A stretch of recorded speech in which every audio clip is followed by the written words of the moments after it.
What is art? What is an artist? What is creativity? At this critical turning point at COVID-19, these meta-questions beg for a renewed answer from all of us: museum professionals, creative talents, art collectors, and people who are not that into art, or not into art at all. Without long-distance flights, world travelers are prisoners at home, unable to treat ourselves occasional tours to cities with well-curated exhibitions and natural and architectural wonders. And without local and foreign visitors, museums are bleeding to survive on a daily basis. Without all of these needs for artistic contents in physical environment, the foot soldiers, artists, are perhaps the ones that suffer the most. Staying at home and connecting on the internet already has become the new normal.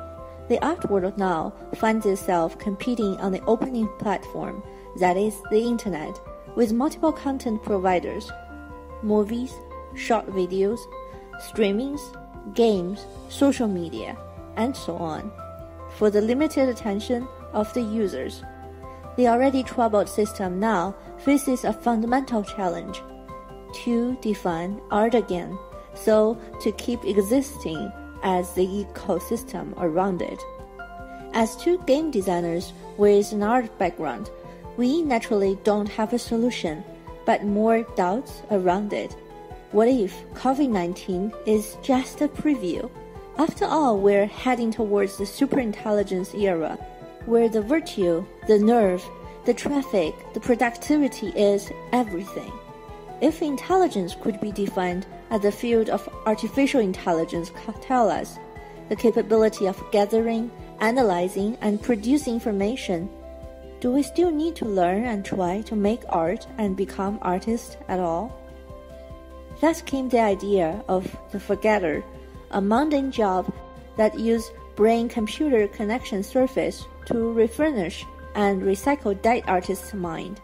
The recycled brain will be free of all the traumas and dramas, coming with the unbearable being, that is the artist. This is an affordable commodity for parents to integrate into their newborn's brain. Therefore, you'll have a 1-year-old who could already master the skill sets and database of some deceased artist accumulated during his or her lifetime. To help you to dive into such a bizarre setting and to personally feel the pain and pleasure of clearing the personal trauma in the artist's mind, we provide you this world in the form of a video game.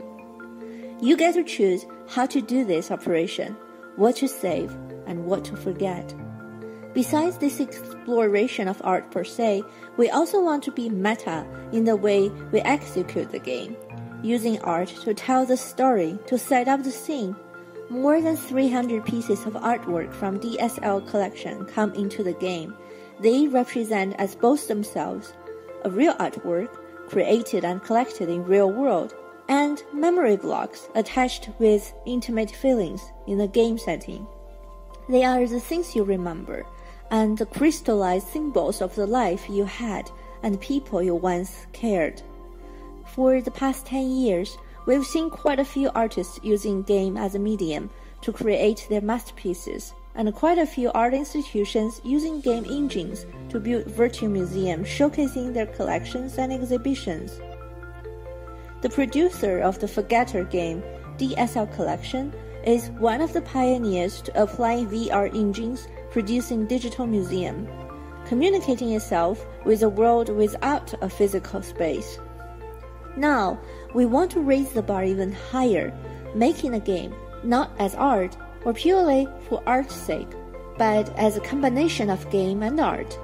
Video game is a brilliant choice for this era, for it's not only an art plus tech creative form to produce complex content, but it's also a popular entertainment genre that penetrates deep into our society.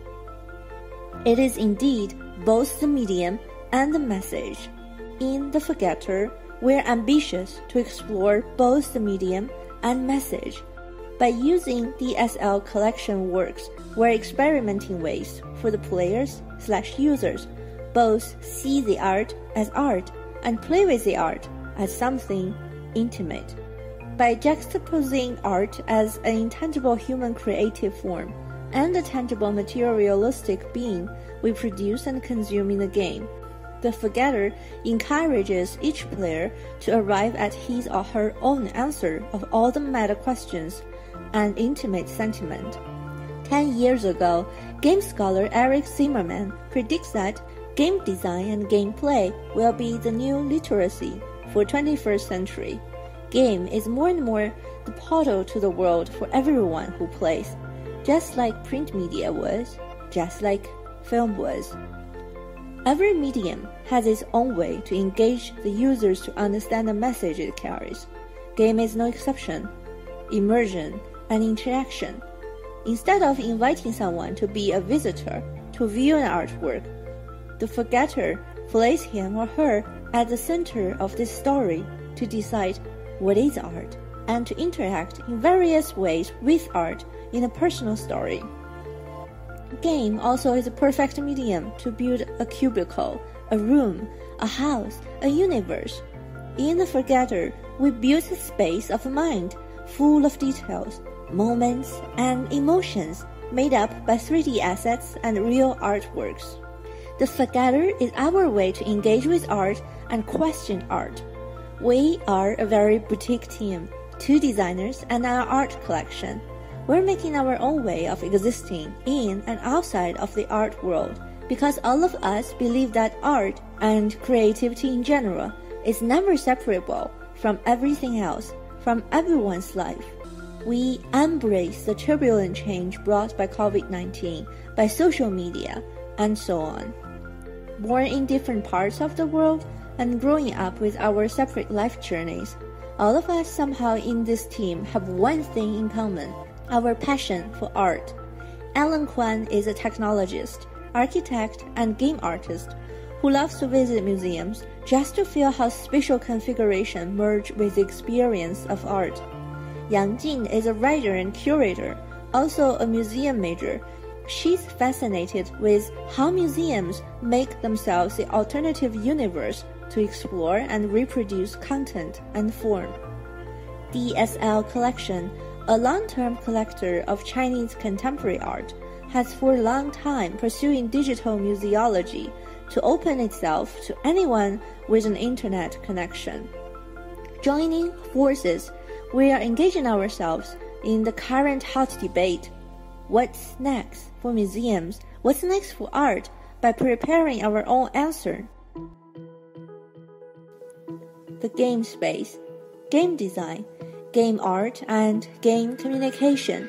We want to join the rekindled debate over the conceptualization of art, the separation of it from lower cultural form, the institutionalization of it, the monopoly of it. Or should there be another way? There's always another way in our age to restart art, this time from a game. And we hope you would be curious and interested to join us to pursue our path. The forgetter is in the production phase. We aim to release it coming March. Right now you can follow us on Twitter, Facebook, Instagram, and our website to engage with us. We have already held 2 playtests. If you want to be our next player or just want to say hi, please don't hesitate to contact us. We look forward to hearing from you.